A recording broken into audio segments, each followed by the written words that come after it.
우리 예배를 준비하는 마음으로 찬송가 420장을 찬양하시겠습니다. 420장입니다.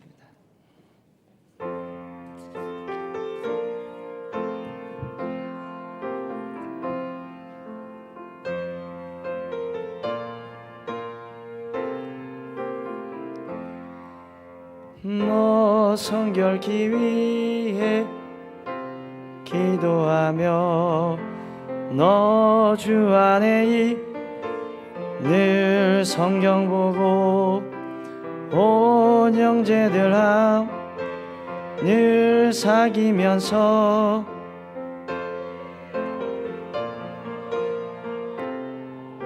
조금 빨리 하겠습니다. 너 성결케 위해 내 머리 숙여 내 주께 빌라 주 사귀어 살며 주 닮으리니 널 보는 이마다 주 생각하리 너 성결케 위해 주 따라가고 일 다급하여도 당황치 말고 참 즐거울 때나 또 슬플 때나 너 주님만 믿고 늘 따라가라 너 성결케 위해 늘 기도하며 소원을 주께 다 맡기어라 너 성령을 받아 주 섬겨 살며 저 천국에 가 4절입니다. 너 성결케 위해 늘 기도하며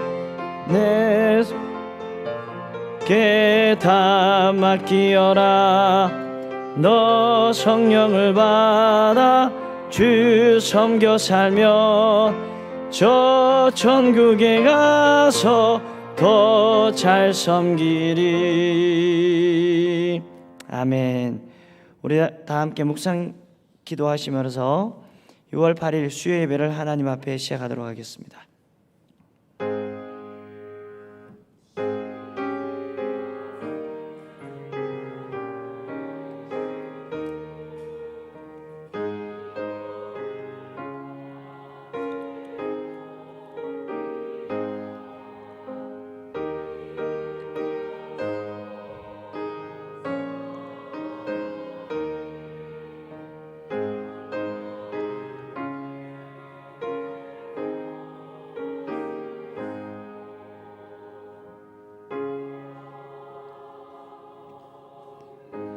하나님 아버지 은혜를 감사합니다. 우리를 이 시간 거룩한 자리에 불러주시고 3일째 되는 날 하나님 앞에 나와 영과 진리로 예배하게 하심을 감사합니다.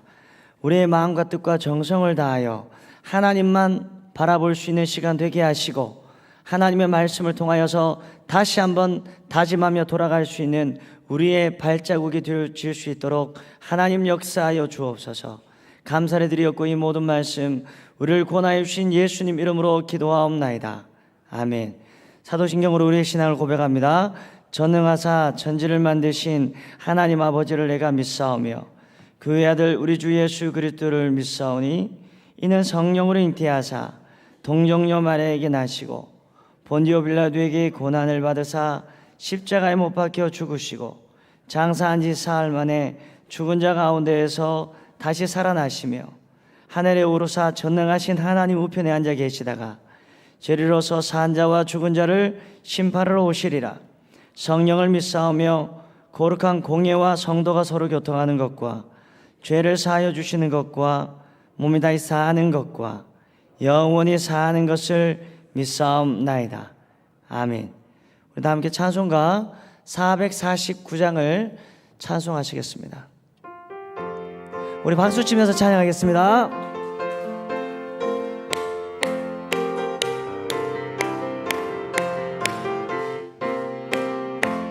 예수 따라가며 우리 행할 길 환하겠네. 주를 의지하며 순종하는 자를 주가 늘 함께 하시리라. 의지하고 순종하는 길을 예수 안에 즐겁고 복된 길로다. 해를 당하거나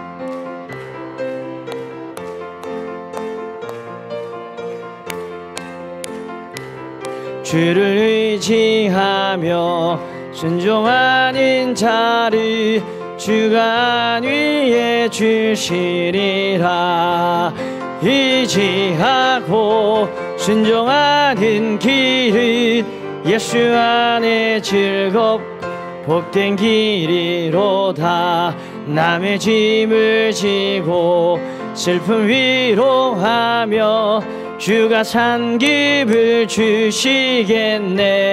주를 의지하며 순종하는 자를 항상 복 내려 주시리라. 의지하고 순종하는 길을 예수 안에 즐겁 복된 길이로다. 우리 받을 것을 주께 다 드리면 우리 기쁨이 넘치겠네. 주를 의지하며 순종하는 자를 은혜 풍성케 하시리라. 의지하고 순종하는 길을 예수 안에 즐겁 복된 길이로 주를 힘입어서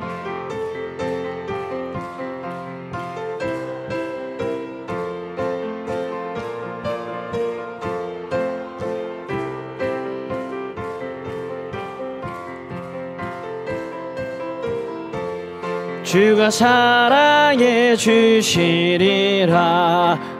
의지하고 순종하는 길은 예수 안에 즐겁고 복된 길이로다. 아멘. 이 시간 예배를 위하여 정외자 권사님께서 기도해 주시겠습니다.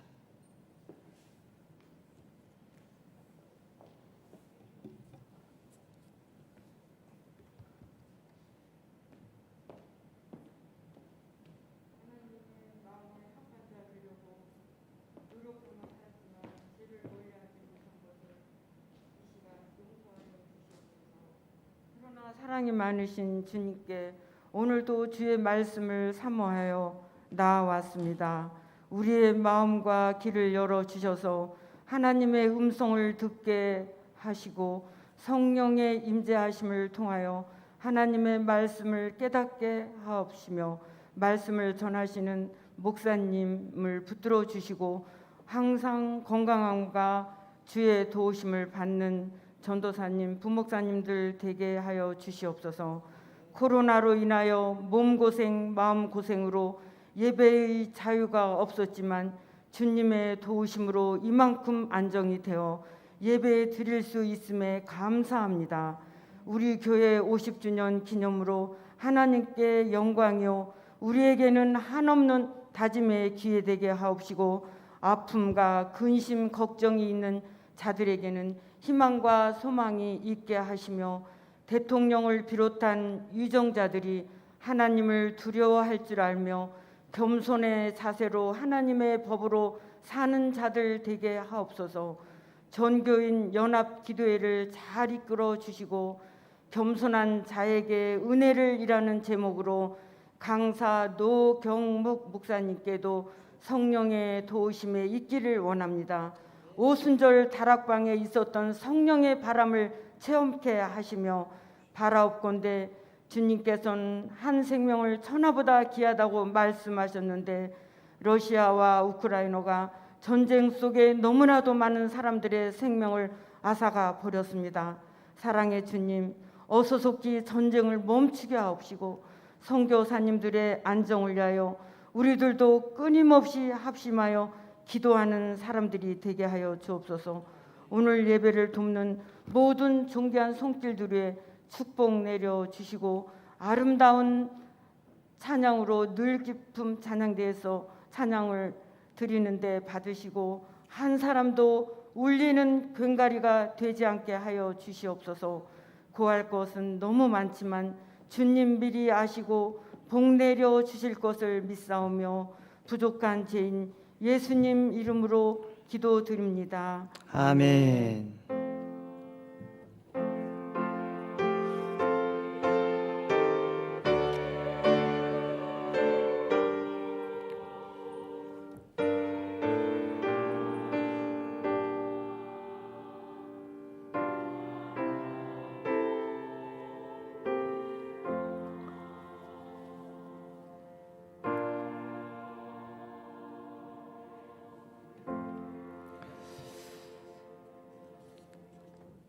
하나님께서 오늘 우리들에게 주시는 말씀은 마가복음 2장 1절에서 12절까지의 말씀입니다. 말씀을 바꾸어서 마가복음 말씀입니다. 마가복음 다 함께 말씀을 읽도록 하겠습니다. 12장 1절에서 5절까지의 말씀입니다. 우리 다 함께 본문 말씀이 좀 다른 것 같은데요. 우리 다 함께 다시 한번 말씀을 찾아보겠습니다. 마가복음 2장 1절에서 5절까지의 말씀입니다. 마가복음 2장 1절에서 5절까지의 말씀입니다. 우리 다 함께 같은 목소리를 읽도록 하겠습니다. 시작. 수일 후에 예수께서 다시 가버나움에 들어가시니 집에 계신다라는 소문이 들린지라 많은 사람들이 모여서 문 앞까지도 들어설 자리가 없게 되었는데 예수께서 그들에게 도를 말씀하시더니 사람들이 한 중풍병자를 4사람에게 메워 가지고 예수께로 올세 무리들 때문에 예수께 데려갈 수 없으므로 그 계신 곳에 지붕을 뚫어 구멍을 내고 중풍병자가 누운 상을 달아 내리니 예수께서 그들의 믿음을 보시고 중풍병자에게 이르시되 작은 자야 내 죄사함을 받았느니라 하시니 아멘. 이 시간 우리 찬양대에 찬양이 있겠습니다.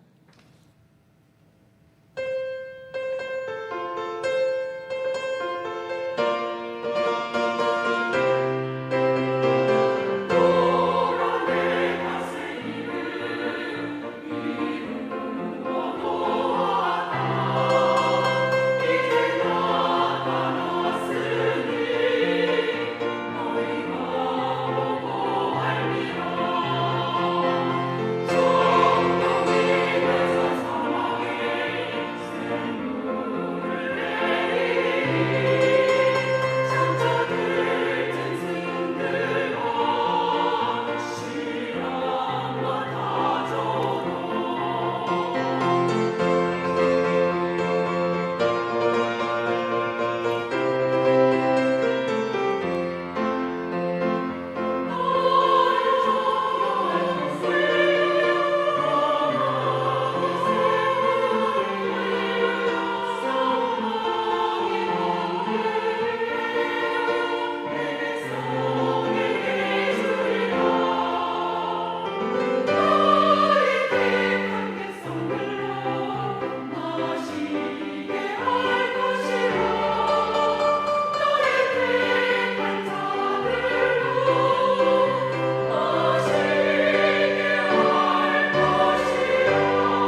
아멘. 우리 하나님 앞에 영광의 박수 올리겠습니다.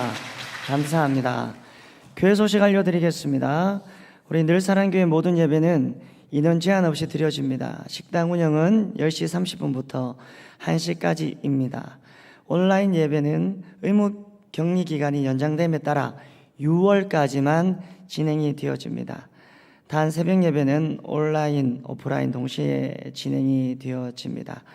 예배 찬송 이번 주부터 지난주부터 주께와 엎드려 그리고 또 야곱의 축복을 다시 부르게 되었습니다. 성전 건축 입당 이후 코로나 팬데믹으로 멈출 수 없었던 전교인 연합 기도회가 본당 아가페홀에서 열리게 되었습니다. 성도님들의 많은 참석 바라는데요. 6월 23일 목요일 오전 10시 이곳에서 하나님 앞에 기도의 시간을 갖습니다. 종교인 각 교구와 남전도의 기관에서는 적극적인 참석을 바라고 우리 교구장님을 통하여서 6월 12일까지 인원을 파악해 주시기 바랍니다. 다음 주 오후 예배에는 주님 사랑, 이웃 사랑 중 치유가 넘치는 교회 나눔의 시간이 있습니다. 우리 김동훈 목사님께서 말씀을 전해 주십니다.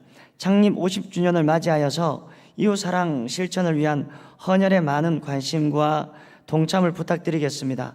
유의무를 참조하시고 가족들과 지인들에게 알려주시기 바랍니다. 일시는 6월 26일 주일입니다.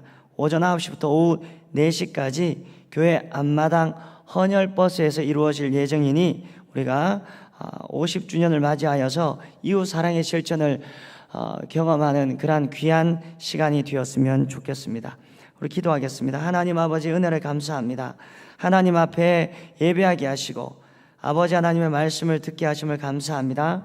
말씀을 전하는 자는 십자가의 뒤에 감춰주시고 오로지 살아계신 그 하나님의 말씀만이 선포되어지는 은혜의 시간 되게 하시고 무엇보다도 하나님 앞에 감사의 마음을 가지고 11 여성교회에서 건축 헌금을 드립니다. 정말 우리 사랑하는 11 여성교회가 주님 안에서 날마다 성교하게 하시고 부흥케 되어지는 은혜의 역사가 일어날 수 있도록 복을 내려주시고 담임 목사님의 지난 주일 말씀처럼 내가 죽으면 죽으리라라고 하나님 앞에 결단케 하는 귀한 아버지 하나님의 요정들이 많이 일어나는 하나님의 귀한 성교회 될 수 있도록 은혜 위에 은혜를 더하여 주옵소서. 감사를 드렸고 이 모든 말씀 우리를 구원하여 주신 예수님 이름으로 기도하옵나이다. 아멘. 오늘 이 말씀은 우리가 너무나 잘 아는 말씀입니다. 중풍병을 앓던 한 친구를 믿음이 있는 내 친구가 예수님께 데리고 나와서 그 중풍병을 앓던 친구가 치유되는 놀라운 기적의 사건이 일어나는 그러한 대목이에요. 근데 우리가 믿음 측면만을 가지고 볼 때 이 중풍병을 앓고 있는 친구들을 데려갔던 이 네 친구들의 믿음은요, 장벽을 뛰어넘었던 믿음이었다라는 사실을 우리가 말씀을 통하여서 보게 됩니다.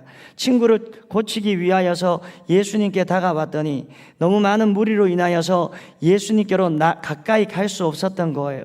그러니까 일단은 많은 군중들이라는 그러한 장벽에 부딪히게 되었다라는 겁니다. 그러나 포기하지 아니하고 다른 길은 없으니까 고민하고 생각하다가 이 친구라는 사람들이 묘안을 내었는데 그것이 무엇입니까? 지붕을 뚫고 중풍병자를 달아내리는 그러한 아이디어 창작력을 발휘하게 됩니다.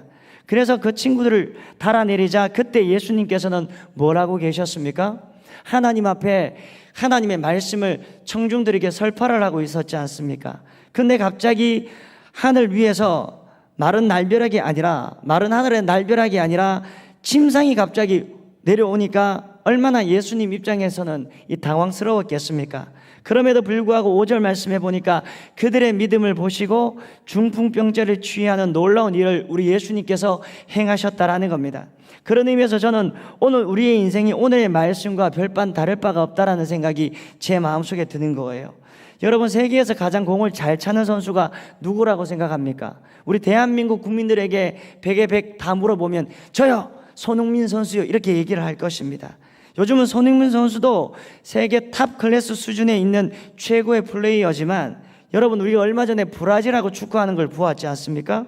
브라질은 이 손흥민 선수를 한 10명 주면 보유하고 있는 듯한 그러한 느낌을 받습니다. 얼마나 공을 잘 차는지, 그 중에서도 특별히 많은 이 매체들이 네이마르라는 그러한 선수에게 집중이 되어 있는 것을 보았습니다. 근데 이 사람이 공만 잡으면 진짜 환상적으로 드리블을 하는데 놀라지 않을 수가 없는 거예요. 이 팀은요, 조직력도 좋고 네이마르뿐만 아니라 브라질 선수들은 개인기도 좋아가지고 우리나라 선수들, 이 죄송한 이야기지만 한두 명 제끼는 것은 이거 문제가 되지 않는다라는 겁니다. 그래서 이번에 우리가 브라질에게 크게 졌어도 기분 나쁘지 않은 패배를 거두었다라는 이유가 무엇입니까? 우리 팀도, 우리 대한민국도 최선을 다했지만 이 브라질 선수들이 인간적으로 꾀부리지 아니하고 열심히 뛰면서 세계 탑 클래스의 탁월한 경기를 우리 국민들에게 보여주니까 우리 국민들은 그들의 플레이어를 보고 우리 팀은 비록 패했지만 기쁨과 만족을 누리게 되었던 것 아닙니까? 그 중에서도 우리가 축구를 할 때 이 브라질과의 축구전에서 우리가 보충해야 될 것이 이 공격도 있었지만 제가 가만히 보니까 이 수비에 문제가 있는 거예요. 그러니까 여러분 5골이나 먹었지 않습니까? 그러니까 보편적으로 여러분 축구를 할 때 수비수 없이 골을 넣는 선수가 없듯이 우리 인생에도 장벽 하나 없는 모든 일들이 탄탄대로 형통회복, 시온의 대로가 열리는 사람은 한 명도 없다라는 사실을 발견하게 됩니다. 세상 어느 누구도 내 인생은 무조건 하나님께서 복을 주셨기 때문에 시온의 대로다, 탁월한 인생이다, 기쁨과 만족만 있는 인생이다라고 말하는 사람은 거짓말하는 사람이라고 얘기한다라고 저는 생각을 해요. 그러면서 오늘 말씀을 가만히 들여다보면 여러분, 믿음이라는 것이 무엇입니까? 믿음이라는 것은 다른 것이 아니라 장벽을 뛰어넘는 힘이라고 얘기할 수 있는 거예요. 왜냐하면 이 네 친구들은 믿음이 있었기 때문에 예수님만 만나면 친구의 중풍병이 치유될 수 있었다라는 생각이 있었기 때문에 아무리 수많은 군중이라는 장벽이 내 앞에 도사리고 있어도 예수님을 만나라고 애를 썼다라는 겁니다. 그러니까 우리 인생의 장벽을 뛰어넘을 수 있는 힘은 다른 것이 아니라 확신, 믿음이라는 거예요. 그것을 전제로 오늘 말씀을 통하여서 우리가 분명히 알 수 있는 것이 무엇입니까? 첫 번째, 우리는 동력의 원리로 장벽을 뛰어넘을 수 있다라는 겁니다. 따라합시다. 동력의 원리로 장벽을 뛰어넘을 수 있다. 이 4명의 친구들을 보십시오. 그들의 마음은 한 가지밖에 없습니다. 한 뜻, 한 마음이었어요. 3절 말씀해 보니까 한 중풍병자를 4사람이 메워가지고 예수께로 올세라고 얘기하고 있습니다. 그들의 목적이 무엇입니까? 중풍병에 걸린 친구를 예수님 앞에 보이는 것이 그들의 목적이었다라는 거예요. 여러분, 능력 있게 일하는 사람의 특징이 무엇인지 아십니까? 그분들은 혼자서 일하지 않습니다. 팀으로 일하는 특징이 있다라는 겁니다. 사도행전 2장 말씀에 보면 오순절에 성령 강림이 있을 때에도 한두 사람이 모여서 여러분 하나님 앞에 기도하지 않았다라는 거예요. 부활의 증인이었던 120명의 사람들이 마가의 다락방에 모여서 열흘 동안 기도하였을 때 성령 하나님의 기름 부으심이 있었다라는 겁니다. 마찬가지로 성령께서 우리 가운데 함께 하시면 항상 모이게 만드는 힘이 우리 안에 생길 수밖에 없었다라는 겁니다. 은혜 받은 사람의 특징이 무엇이냐 하면 자꾸 모이기에 힘을 쓴다라는 거예요. 모여서 이상한 짓 하지 아니하고 말씀을 나누고 하나님의 은혜를 나누다 보고 기도하다 보면 복음을 전하지 아니하면 마음에 불일 듯 사무치는 분들이 분명히 생길 수밖에 없다라는 거예요. 은혜 받은 사람들은 예배가 끝났음에도 불구하고 이제 권사님 집으로 돌아가셔야죠. 야, 너 이제 집에 가야지라고 하면 절대로 집에 가지 않습니다. 왜냐하면 은혜의 자리 이곳에 머물러 있기를 굉장히 좋아한다라는 겁니다. 우리 권사님, 집사님들 어렸을 적에 생각을 해보세요. 교회만 오면 아무것도 안 했는데도 불구하고 그냥 마음이 푸근하고 예배당에 들어와서 하나님, 예수님 하고 부르기만 해도 은혜가 되어가지고 눈물이 왈칵 솟는 그러한 경험을 여러분들이 분명히 해보셨지 않습니까? 그리고는 틈만 나면 교회에 나와 교회를 돌아다니면서 이 봉사할 것이 없나? 어디 부서 섬길 것이 없나 하면서 이 가깝지도 아니하는 그러한 먼 거리를 몇 번이고 오고 가는 그러한 경험을 여러분들이 분명히 해본 적이 있을 거예요. 여러분, 제가 오후 찬양을 인도하지 않습니까? 저는 솔직히 말하면 지금도 목이 좀 쉬었는데 목소리도 요즘 나오지 아니하고 준비하는 시간이 너무 적어서 앞에 서는 것이 너무나 부끄러울 지경이에요. 근데 이 찬양하는 집사님들이요, 화요일 오전만 되면 이 찬양곡을 올려달라고 아우성을 치시는데 또 제가 이제 좀 무서운가 봐요. 저한테는 직접적으로 얘기하지 아니하고 총무 집사님이나 여러 루트로해서 얼마나 저를 귀찮게 하는지 몰라요. 그래서 제가 한 번은 물어봤습니다. 아니 집사님 목요일 날 올려드리면 되지, 금요일 날 올려드리면 되지, 왜 이렇게 아우성이냐고 이렇게 물어보니까 본인들이 하는 말이 뭐라고 대답했겠습니까? 연습을 한대요. 여러분, 연습을. 여러분들은 분명히 속으로 생각할 거예요. 아니 일주일 동안 계속적으로 연습했는데, 눈꼴 뜰 새 없이 연습했는데 그거밖에 안 돼? 뭐 이런 식으로 생각을 하실 거예요. 저도 그렇게 생각을 했거든요, 처음에는. 근데 제가 한번 물어봤습니다. 집사님 도대체 찬양을 몇 번이나 들으세요? 찬양을 몇 번 듣고 몇 번이나 찬양을 부르세요? 라고 물어보니까 이분이 이렇게 대답하는 얘기가, 목사님 저는 최소한 150번에서 200번을 들어요. 부르는 것은 한 100번 정도 연습을 해요. 이렇게 얘기를 하더라고요. 그분은 죄송한 이야기지만, 없어서 하는 얘기지만 찬양에 대한 은사는 없어요. 음치는 아니지만 은사는 없어요. 근데 거기에서 끝나는 게 아니에요. 일주일에 한 번씩 모여서 싱어들끼리 만나서 찬양 연습을 한대요. 저는 한 번도 나가보지 않았지만 열심히 부르고 기쁨으로 하나님 앞에 예배를 준비한대요. 그러다 보니까 이 별로 안 친한 집사님들도 찬양을 통해서 친해지고, 찬양을 같이 부르다 보니까 같이 은혜를 받고 같은 목표를 향해서 나아가니까 함께 하는 것이 너무나 행복하고 이 자리에 서는 것이 너무나 떨리고 기쁘대요. 여러분, 제가 그런 분들을 보면서 얼마나 도전을 받고 얼마나 부끄러운지 몰라요. 어제는 몇몇 집사님들끼리 찬양 연습을 하고 거기에다가 율동 연습까지 한대요. 그래서 제가 하도 부탁을 했습니다. 영상을 한번 좀 보여달라고. 그래서 영상을 받았는데 여러분, 잘하겠습니까? 못하겠습니까? 여전히 어색하더라고요. 하지만 이상하게 은혜가 돼요. 감사가 일어나요. 왜 그렇습니까, 여러분? 예배를 준비하는, 함께 모여서 예배를 준비하는 그 시간이 행복하고, 내가 하나님 앞에 제대로 온전히 잘 하지는 못하지만 우리 하나님은 동기, 과정, 결과를 보시는 하나님이십니다. 세상 사람들은 결과 딱 하나에 집중하지만 우리 하나님은 동기를 보시고 과정을 보세요. 그래서 우리가 종국에는 좀 이게 결과적으로 우리 눈에 보이기에는 이게 나에게 만족이 안 돼도 하나님은 동기, 과정을 보시기 때문에 우리는 하나님의 때에 하나님의 방법으로 하나님의 약속을, 하나님의 은혜를 성취해 주시는 하나님이시기 때문에 여러분, 우리가 동기 과정이 중요한 거예요. 동기 찬양하면서 예배를 준비하면서 그 과정 속에서 본인들이 은혜를 누리니까 저 또한 그 영상을 보면서 잘 하시지는 못하지만 얼마나 은혜가 되는지 모릅니다. 그러면서 저한테 하는 말이, 절대로 저희를 자르지 말래요. 좋은 분들이 들어올 때까지 이 자리를 지키고 싶대요. 제가 그런 분들 못 자르지요. 그런 분들 자르면 제가 잘리겠죠, 그죠? 여러분, 영적인 실력이 무엇입니까? 함께 동력의 원리를 가지고 사역하고 믿음 생활하는 것이 여러분 영적인 실력이 아닙니까? 그리할 때 교회 생활이 즐거워집니다. 갈등 속에서도, 아웅다웅하는 속에서도 공동체의 은혜를 우리가 누리고 맛볼 수가 있다는 겁니다. 그러니까 20대에는 교회에서 함께 일할 친구가 10명, 15명밖에 없었는데 30대, 40대 지나면서 내 동력자가 계속 늘어나는 거예요. 30, 40명으로 늘어나고 60대, 70대가 되니까 내 동력자가 100명으로 늘어나는 인생, 이 인생이 바로 승리하는 인생임을 우리가 기억을 해야 되는 것입니다. 그런 의미에서 여러분, 자꾸 한 부서, 한 교구, 한 지역에 머물지 말고 여러분 지경을 넓히셔야 됩니다. 근데 교회에서 10년 전에, 20년 전에 만났던 그분이 여전히 내 구역이에요. 들어오는 사람도 없고 나가는 사람도 없고 여전히 그분이 그분이에요. 여러분, 우리끼리만 좋고 우리끼리만 교제를 한다면 이것은 믿음의 선순환이 이루어지지 않는 것입니다.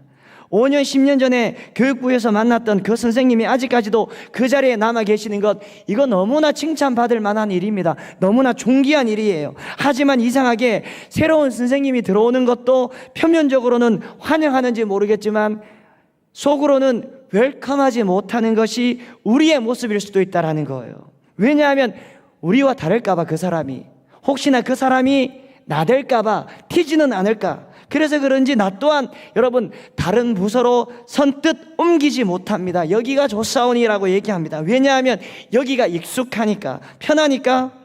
여러분 다른 분들하고 때로는 만나서 갈등도 겪고 다시 그 갈등을 넘어서 관계도 회복하고 서로가 서로를 알아가고 이해해야 되는데, 우리는 그 과정을 시도하지 않기 때문에 우리의 관계에 한계가 있는 거예요, 여러분. 아니, 나하고 맞는 사람만 만나려고 하는 것이 우리의 모습입니다. 저의 모습이 될 수도 있다라는 거예요. 좀 더 정확하게 얘기하면 나에게 잘해주는 사람에게만 호감을 느끼고 관계를 유지하려는 습성이 저의 마음속에 있습니다. 여러분은 어떻습니까? 여러분, 제가 한번 얘기를 드렸지만 기러기가 날아갈 때 V자를 그리고 날아갑니다. 왜 V자를 그리고 날아갑니까? V자를 그리고 날아가면 서로 바람의 영향을 받아가지고 29%의 힘만 가지고도 자신이 원하는 목적지까지 갈 수 있대요. 그래서 함께하면 71%의 힘을 절약한다라는 겁니다. 3분의 1도 안 되는 힘을 가지고 쉽게 목적지까지 갈 수 있다라는 겁니다. 그러니까 함께 선한 마음으로 복음을 위하여 힘을 합치면 어떤 일도 헤쳐나갈 수 있다라는 거예요. 그리고는 기러기들이 V편대를 그리면서 날아가면서 소리를 질러요. 무슨 소리인지는 모르겠지만 하여튼 소리를 지릅니다. 돌아가신 새 박사 윤무부 박사님의 말에 의하면 이 까마귀들이 까마귀가 아니죠, 기러기들이 막 기럭기럭 웃는지는 잘 모르겠지만 막 우는 이유는 서로가 서로를 응원하는 거래요. 조금만 힘내라, 우리의 목적지가 조금밖에 남지 않았으니까 조금만 힘을 내, 괜찮아, 함께 가니까 괜찮아. 우리가 줄다리기 할 때도 여러분 힘을 모아서 으쌰 하면서 당기지 않지 않습니까? 동일하다라는 겁니다. 우리는 홀로 뛰는 존재가 아니에요. 교회가 무엇입니까? 믿는 사람들의 모임이 아닙니까? 그렇다면 교회론에 있어서 교회가 가지고 있는 5가지의 기능이 무엇입니까? 하나는 예배예요, 하나는 전도입니다, 하나는 교육이에요, 하나는 봉사예요, 또 하나는 교제라는 것입니다. 우리가 하나님 앞에 예배할 때 캐리그마 선포되어진 복음의 말씀을 듣고 내가 은혜를 누리게 되었다면 내가 가만히 있지 아니하고 내가 그 복음을 전해야 되지요. 하나님의 몸된 교회, 늘사랑교회가 이곳에 위치하고 있고 우리 목사님의 말씀이 정말로 꿀같이 달달하는 그러한 이야기를 하고 우리 교육자들이 열심히 힘을 내고 있습니다라고 교회를 소개해야 되겠죠. 그리고 또 디다케예요, 교육입니다. 하나님의 말씀을 배웠다면 다시 그 말씀을 우리 안에서, 내가 리더자라면, 내가 구역장이라면, 교구장이라면, 교사라면 구역에 들어가서 하나님의 말씀을 계속적으로 나누고 교육해야 되겠죠. 또 그 가르침 속에서 내가 은혜를 받았다면 하나님의 몸된 교회를 위하여서 내가 열정적으로 봉사를 해야 되겠죠. 내 힘이 아니라 하나님의 능력, 성령의 능력으로 내가 힘을 내야 된다는 겁니다. 그리고 마지막으로 성도의 교제, 코이노니아가 우리 안에 드리워져야 된다는 거예요. 하나님의 말씀을 통한 진정한 교제가 우리 안에 있을 때 담임 목사님이 강조하시는 따뜻함이 우리의 교제를 통하여서 우리의 영혼의 세포를 소생케 하며 우리 안에 우리는 하나, 참된 희락과 참된 만족을 우리들에게 허락해 주신다는 사실을 믿으시는 저와 여러분들이 되기를 주님의 이름으로 소망합니다. 두 번째, 뜨거운 사랑을 가지고 일할 때 장벽을 쉽게 넘을 수 있다는 겁니다. 여러분, 사랑만큼 강한 힘이 어디 있겠습니까? 사랑하면서 일하면 쉽게 할 수 있고요, 기쁨으로 할 수 있고 자발적으로 할 수 있는 거예요. 여러분, 복음이라는 것이 하나님도 아무것도 할 수 없는 우리를 너무나 사랑해 주셔서 독생자 예수 그리스도를 이 땅에 보내주셨지 않습니까? 여러분, 그것도 말구유에, 그게 바로 성육신이잖아요. 예수님 또한 우리를 너무나 사랑하셨기 때문에 그 사랑으로 말미암아 하나님의 말씀에 순종하여서 지기 어려운 그 십자가를 저와 여러분들을 위하여 대신 지신 것 아닙니까? 오늘 말씀에 나오는 중풍병자의 친구들도 중풍병자를 너무나 사랑한 거예요. 이 사랑은 저는 아가페 사랑이라고 생각을 합니다. 사랑하니까 여러분 못할 것이 무엇입니까? 4명이 똥돌 뭉쳐져 있는데 장벽이 딱 내 앞에 가로막혀져 있는 거예요. 사람들이 너무 많아서 예수님 앞에 가려고 하니까 여러분 엄두가 나지 않는 것입니다. 그러니까 지붕을 뚫을 생각을 하지 않습니까? 여러분, 사랑하면 열정이 생겨요. 사랑하면 아이디어가 솟아오른다라는 겁니다. 하나님이 인사이트를 허락해 주세요. 우리의 삶 가운데, 우리 가운데 서로 사랑이 부재하기 때문에 우리가 교회 본질을 놓쳐버리고 때로는 우리가 우리의 인생의 장벽을 넘을 수 없다고 때로는 낙심하고 포기할 때가 얼마나 많이 있습니까? 여러분, 아이를 키우다 보면 딴 사람은 애가 전혀 아픈지 모릅니다. 이 애가 어떤 문제가 있는지 몰라요. 근데 엄마는 용케 자녀의 상태를 알죠. 사랑하면 여러분 보이는가 봐요. 아가페 사랑이 있으니까, 무조건 주는 사랑, 헌신의 모습이 있으니까 애 표정만 봐도 어디가 아프구나, 오줌 쌌구나, 똥 쌌구나, 배가 아프구나, 상태가 좋지 않구나, 금방 감지하는 사람이 바로 엄마라는 존재예요. 그러니까 그리스도인들은 어떤 존재냐 하면 모든 일을 주님의 십자가의 사랑, 아가페 사랑으로 하기 때문에 뭐에 눌려가지고 억지로 끌려다니는 인생이 아니라 기쁨으로 사역하고 전도하고 예배할 수 있는 존재가 저와 여러분들이라는 것입니다. 예수님이 십자가 지시기 전에 가장 마지막에 했던 일이 무엇입니까? 마가복음 14장, 마태복음 26장 말씀해 보면 겟세마네 동산에서 하나님 앞에 간절히 기도하였습니다. 그리고 또 요한복음 13장 말씀해 보면 이후에 만찬을 했죠. 이것을 우리는 최후의 만찬이라고 하는데 최후는 뒤에 붙여진 단어예요. 그냥 만찬입니다. 이상합니다. 여기에 두 가지 동전의 양면과 같은 의미가 저는 담겨져 있다라고 생각을 해요. 한 가지는 우리가 너무나 잘 알고 있는 예수님께서 떡을 떼시고 포도주를 나누시고 십자가에서의 죽음의 의미를 상징적으로 이야기하시는 장면이 소위 말하는 최후의 만찬이에요. 근데 이때의 분위기는 우리가 생각할 때는 굉장히 엄숙하고 주님의 십자가의 사건 때문인지 거룩하고 경건한 심정으로 십자가의 죽으심을 준비하는 여러분 분위기예요. 하지만 다른 식으로 최후의 만찬을 이야기한다면 저녁 만찬 파티라고 얘기할 수 있는 거예요. 예수님은 저녁 정찬으로 즐겁게 음식을 여러분 나누시고요, 작은 파티하시고 진정한 사랑과 섬김의 의미가 무엇인지를 우리 제자들에게 가르쳐 주시고 십자가를 지셨다라는 겁니다. 그러니까 여러분, 다른 식으로 우리가 생각의 발상을 한다면 예수님께서는 행복하고 즐거운 파티하시고 십자가 지셨다라는 거예요. 저는 이런 최후의 만찬의 의미가 정말로 크다라는 생각이 제 마음속에 듭니다. 여러분, 예수님의 모습을 상상해 보세요. 자신이 고통 속에서 십자가 질 것임을 우리 예수님은 분명히 알고 계셨습니다. 그런 면에서 가능만 하다면 이 잔을 나에게서 좀 옮겨달라고 마가복음 14장 36절 말씀해 보면 얼마나 예수님께서 간절히 하나님 앞에 기도하십니까? 어떻게 보면 이 장면이 우리가 예수님의 신성이 아닌 인성을 볼 수 있는 그러한 장면이 아닙니까? 하지만 기쁨으로 제자들과 식사 교제를 나누시고 그들의 발을 씻기시고 봉사와 섬김의 정신이 무엇인지를 온전히 가르쳐 주세요. 여러분, 이게 바로 아가페 사랑 아닙니까?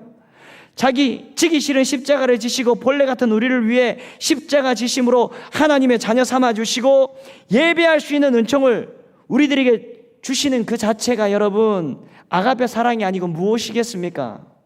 믿지 않는 사람들이 예수 믿는 사람들에 대해서 가장 이상하게 여기는 것이 무엇입니까?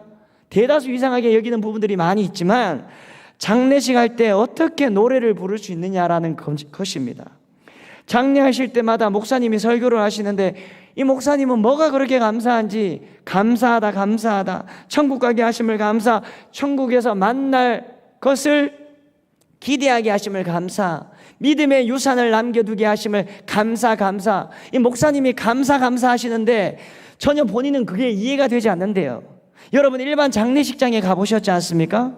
거기다가 눈물이 나든 안 나든 우는 분위기예요. 여러분, 우울합니다. 지금보다 오래전에는 더 그랬겠죠. 근데 문제는 한때는 이 눈물이 안 나와도 우는 사람 돈 줘서 고용해서 울게 만드는 것이 우리나라의 장례 문화라는 것입니다. 지금은 좀 덜해졌지만 장례식장이 통곡식장이 아니고 무엇입니까? 근데 이 소리가 이상해서 관찰해 보면 그 사람은 그냥 우는 척을 하는 거예요. 여러분, 역설적인 것 아닙니까? 근데 우리 예수 믿는 사람들의 장례식에 가면 여러분 찬송을 합니다. 지금은 잠시 헤어져서 그리워질 것 같아서 아쉬워서 이별을 나누기에는 눈물이 흐르고 마음이 허전해서 슬프지만 우리는 찬송을 합니다. 하나님 앞에 찬양을 드려요. 소망을 노래하고 하나님 앞에 감사해야 합니다. 왜 그렇습니까? 우리들에게는 내세의 소망이 있고 고인이 천국에 들어갈 것이라는 믿음, 소망, 확신이 있기 때문에 그런 것이 아니고 무엇이겠습니까? 그러므로 예수님이 만찬하고 파티하고 십자가 지신 것과 마찬가지로 우리도 파티와 같은 분위기로 고인을 여러분 천국에 보낼 수 있는 거예요. 그래서 우리는 뭐라고 얘기합니까? 천국 환송 예배라고 얘기하는 것 아닙니까? 여러분 오늘 말씀을 보십시오.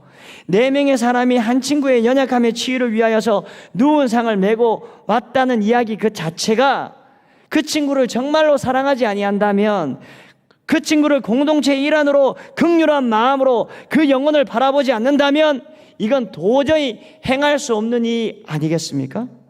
그리고 무리라는 인생의 장벽이 생겼을 때 이 4명의 친구는요, 예수님도 깜짝 놀랄 만한 에이구머니, 분명히 이 침상이 내려왔을 때에는 예수님께서는 한 3걸음은 뒷걸음 치셨을 거예요. 에이구머니, 예수님도 깜짝 놀랄 만한 그런 탁월한 아이디어로 사랑함으로 그 장벽을 뛰어넘어 버리지 않습니까? 그러니까 사랑하면 우리는 고난도 동참하게 만든다라는 거예요. 비록 우리 앞에 장애가 있지만, 어려움이 놓여 있지만 그 장애를 뛰어넘을 수 있는 힘과 능력이 동역에서 일어난다라는 사실을 오늘 말씀을 통해서 우리가 알 수 있지 않습니까? 좀 더 자세하게 이야기하면 여러분, 그 힘이 우리 안에 생기는 게 아니에요. 우리가 동역하며 하나님 앞에 함께 예배하며 사역하며 하나님 앞에 전도하며 찬양하며 기도할 때 그 안에 성령께서 장애를 뛰어넘을 수 있는 힘을 허락해 주신다라는 거예요. 여러분, 왜 우리가 인생 속에서 때로는 장애물을 넘지 못하는지 아십니까? 그것이 가정에서든 학교에서든 교회에서든 회사에서든 동력의 정신이 부족하거나 나아가서 영혼에 대한 이 아가페의 마음, 아가페의 사랑, 긍휼의 마음이 없기 때문에 그렇습니다. 저와 여러분들이 어디서 어떤 사람을 만나든지 그 영혼을 사랑하고 어느 곳에서든지 그곳에서 함께 기도할 수 있고 함께 하나님을 찬양할 수 있고 함께 하나님의 말씀을 나눌 수 있는 동력자가 있다면 우리는 우리의 인생을 훨씬 수월하게 뛰어넘을 수 있다는 거예요. 제가 오늘 말씀을 준비하던 중에 말씀을 읽다가 굉장히 의미 있는 말씀을 찾았습니다. 말씀 한 장 우리가 보겠는데 우리 마태복음 13장 33절 말씀을 한번 띄워주시기 바랍니다. 자, 우리가 다 함께 읽도록 하겠습니다. 시작. 또 비유로 말씀하시되 천국은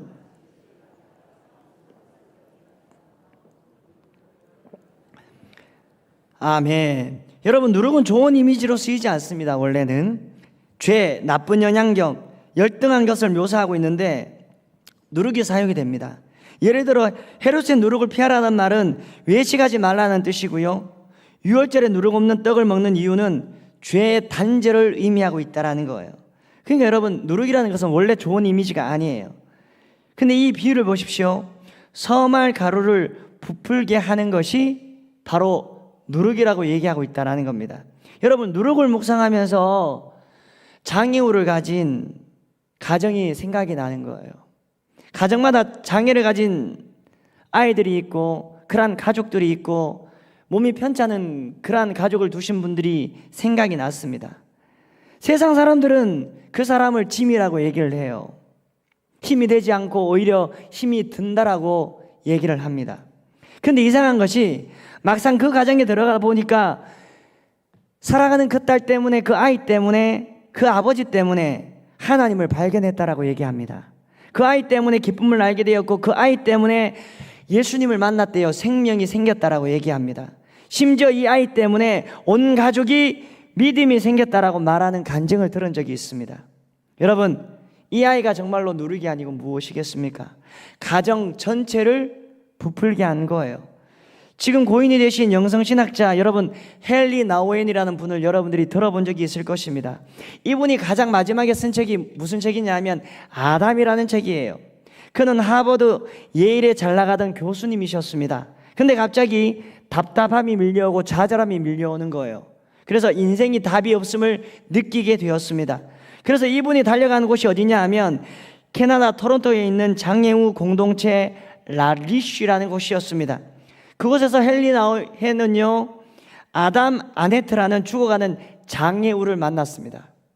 아담 아네트는 1996년 2월에 운명을 달리하였습니다. 그런데 이 아담과의 교제 과정을 통하여서 헨리 나우헨이 변화가 된 거예요. 헨리 나우헨은요, 자신의 가장 마지막 유작을 사도신경에 대한 책을 유작으로 남기려고 했는데 아담에 관한 책으로 인생을 마무리하였습니다. 아담은 여러분 정신적으로 굉장히 약한 사람이었고 육체적으로도 온전치 못한 사람이었어요. 근데 그를 통하여서 헨리 나우렌은 세상의 귀중한 모든 것을 다 알아차리게 됩니다. 그래서 헨리 나우렌은 아담을 나의 친구, 나의 스승, 나의 인도자라고 그 책에서 외치더라고요. 여러분, 그런 약한 아담이 왜 이 땅에 왔겠습니까? 알고 보니까 스스로 건강하다고 생각하는 사람들의 마음을 치유하기 위해서 온 것임을 헨리 나우엔은 분명히 그를 통하여서 마음속에 느끼게 되었다라는 겁니다. 헨리 나우엔에게 있어서 아담의 교제는요, 연약한 심령 속에 살아있는 예수님과 성령을 발견하게 만드는 귀한 교제였다라는 겁니다. 그러니까 헨리 나우엔에게 있어서 아담은 영적인 룰기였습니다. 그로 인하여서 내가 부풀어 오른 거예요. 그로 인하여서 가족이 부풀어 올랐습니다. 사랑하는 성도 여러분, 내 주위에 연약한 사람들이 있습니까? 나와 맞지 않은 사람들이 있습니까? 기질도 성격도 믿음의 성향도 색깔이 다른 사람이 있습니까? 특별히 여러분, 우리 교회에 얼마나 많은 새가족들을 하나님께서 보내주시는지 몰라요. 여러분, 이건 기적 중에 기적이에요. 제가 생각할 때에는 3, 4천 명 되는 교회도요, 우리 교회만큼 새가족들을 보내주시지 않는데요. 제가 한번 물어봤어요. 근데 제가 우리 새가족들에게 물어보니까 교회 소문이 잘 났대요. 목사님의 말씀이 너무너무 좋대요. 그래서 등록하게 되었대요. 이게 복이잖아요. 그렇다면 이제 그 다음의 역할을 우리가 어떻게 해야 됩니까? 여러분, 제가 생각할 때에는 새가족들이 약자라는 생각이 제 마음속에 드는 거예요. 교회를 한번 옮기는 것은요, 여러분들은 잘 모르시겠지만 피부를 찢는 것과 같은 그러한 고통 한 10배는 더 들 거예요. 그러한 고통 속에서 교회를 옮기고 여기에서 정착하겠다라는 그러한 신념으로 여러분 정착을 하시는 거예요. 근데 어제 우리 전도사님을 통하여서 정착률을 받았는데 이 놀라울 놀자예요. 80%에서 90%가 정착을 하고 우리 교회 다니고 있는 거예요. 여러분, 할렐루야. 크게 한번 해보세요. 할렐루야. 얼마나 감사하고 고맙죠, 여러분. 이건 하나님의 은혜가 아니면 설명이 안 되는 그러한 얘기가 아닙니까? 이제는 우리가 해야 되죠. 이제는 우리가 그런 바톤을 이어받아야 되는 것 아닙니까? 앞으로 여러분 무엇이 시작이 됩니까? 구역 모임이 시작될 거예요. 죄송한 이야기지만 교구장님들, 그리고 또 여러분 구역장님들, 제발 그 영혼들 챙겨주세요. 여러분들의 전화 한 통을 기다리고 있습니다. 여러분들의 따뜻한 말 한마디를 기다리고 있습니다. 그런 분들이요, 새가족부에 포진되고, 그리고 또 찬양팀에 포진되고, 성가대에 포진되어서 하나님을 찬양하는 모습을 여러분 우리가 보니까 얼마나 은혜가 됩니까? 여러분 우리 주위에 연약한 사람들을 둘러보십시오. 내가 그곳에서 최선을 다하여서 봉사하고 있지만, 내가 100% 적응한 것처럼 보이지만 적응이 안 된 분들이 굉장히 많이 있을 것입니다. 여러분, 약한 자, 어린 사람, 부족한 사람과 함께하는 역사가 있기를 주님의 이름으로 소망합니다. 함께 일하는 은혜가 있기를 주님의 이름으로 소망합니다. 교제하지 못했던 분들이 우리들에게 진같이 느껴진다고요? 여러분, 이제는 눈을 들어가지고 교제의 장을 넓히시기 바랍니다. 결코 짐이 아닙니다. 나와 다를 뿐이에요. 그 권사님 한번 만나보니까, 그 집사님 한번 만나보니까 꽤 괜찮던데 이런 생각이 들 거예요. 여러분, 제가 좀 까칠해 보이잖아요. 제가 좀 까칠하거든요. 근데 저하고 함께 교제하시는 분들은 그 목사님 한 분 교제해 보니까 그 목사님하고 함께 이야기해 보니까 그래도 따뜻함이 있더라. 그래도 아주 조금 영혼 사랑하는 마음이 있더라. 이런 얘기를 10명 중에 10명은 하는 건 아니지만 한두 명은 하시더라고요, 여러분. 그 사람과 함께 교제하고 그 사람을 여러분 알려고 노력을 한번 해보세요. 하나님께서 여러분들에게 원하시는 것, 저에게 원하시는 것이 이것이 아닐까라는 생각이 듭니다. 여러분, 연약한 사람, 부족한 사람이 나의 누룩임을 믿으시고 그 누룩은 생기 잃은 나와 같은 서말 가루를 부풀어 오르게 만드는 하나님의 축복임을 인지하시고 함께 동역함으로 우리의 사역에, 우리의 인생에 드리워져 있는 장벽이 나의 동력자들의 기도 때문에, 나의 동력자들의 도구 때문에, 걱정 때문에, 염려 때문에 이 어려움을 넘겼습니다라는 그러한 고백이 우리의 입술을 통하여서 넘치시기를 주님의 이름으로 소망합니다. 하나님 아버지, 은혜를 감사합니다. 오늘 말씀을 통하여서 은혜를 누리게 하시고 너무나 부족한 종을 통하여서 말씀을 전할 수 있도록 하나님 은혜를 부어주심을 감사합니다. 하나님 아버지, 저는 설교를 할 자격이 없는 사람입니다. 그럼에도 불구하고 하나님께서 저를 이 자리에 세워주셔서 말씀을 전하게 하셨사오니 사랑하는 귀한 성도들이 이 말씀 받고 그 말씀 통하여서 발로 행하는 은혜의 역사가 일어날 수 있도록 복을 내리워 주옵소서. 감사를 드리었고 이 모든 말씀 우리를 구원하여 주신 예수 그리스도 이름으로 감사하며 기도하옵나이다. 아멘. 우리 다 함께 찬송가를 함께 하도록 하겠습니다. 257장 함께 하도록 하겠습니다. 여러분, 우리 박수 치면서 찬양하겠습니다. 마음에 가득한 의심을 깨치고 화평한 마음으로 찬송을 부르면 인양 예수의 그 피로 속죄함 얻었네. 속죄야 속죄야 주 예수 내 죄를 속했네. 할렐루야 소리를 합하여 함께 찬송하세. 그 피로 속죄함 얻었네. 금이나 은같이 없어질 보배로 속죄함 받은 것 아니요. 거룩한 하나님 어린 양 예수의 그 피로 속죄함 얻었네. 속죄함 속죄함 주 예수 내 죄를 속했네. 할렐루야 소리를 합하여 함께 찬송하세.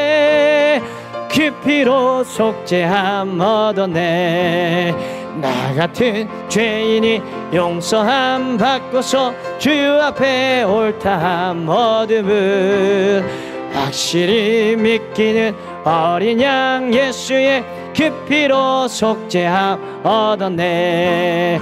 속죄함 속죄함 주 예수 내 죄를 속했네. 할렐루야 소리를 합하여 함께 찬송하세. 그 피로 속죄함 얻었네. 천국 골구에 올라간 후에도 넘치는 은혜의 찬송을 기쁘게 부르면 어린 양 예수의 그 피로 속죄함 얻었네. 속죄함 속죄함 주 예수 내 죄를 속했네. 할렐루야 소리를 합하여 함께 찬송하세. 그 피로 속죄함 얻었네. 할렐루야. 우리 옆에 분들하고 인사하겠습니다. 동력의 원리로 살아갑시다. 동력의 원리로 살아갑시다. 세 분씩 인사해 주시기 바랍니다. 동력의 원리로 살아갑시다. 여러분, 광고 말씀드리겠습니다. 우리 행정 목사님께서 예배하기 전에 저에게 간곡하게 부탁하셨는데 우리 교회는 직통 게시가 아니라 직통 에어컨이 있습니다. 여러분, 그 에어컨이 여러분들을 직통으로 때릴 때에는 그 자리를 잠깐 벗어나서, 잘 하시네요, 피하셔서 한 2m에서 3m만 피해 있으시면 여러분, 우리가 예배하는 중에 좀 더 쾌적하게 예배를 드릴 수 있을 것이라고 저에게 몇 번이나 강조하셨는데 제가 까먹었어요. 우리 임지훈 목사님 정말 좋으신 분인데 목사님 죄송합니다. 통역자 임지훈 목사님을 저에게 통역자로 주신 하나님 감사합니다. 예, 하여튼 너무 감사하고요. 우리 다 함께 주기도문 외우심으로써 우리 하나님 앞에 감사한 마음으로 우리 예배를 마치도록 하겠습니다. 하늘에 계신 우리 아버지여, 이름이 거룩히 여김을 받으시오며 나라에 임하옵시며 땅에서 이루어지리이다. 오늘날 우리에게 일용할 양식을 주옵시고 우리가 우리에게 죄 지은 자를 사하여 준 것 같이 우리 죄를 사하여 주옵시고 우리를 시험에 들게 하지 마옵시고 다만 악에서 구하옵소서.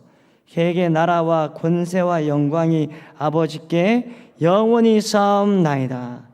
아멘.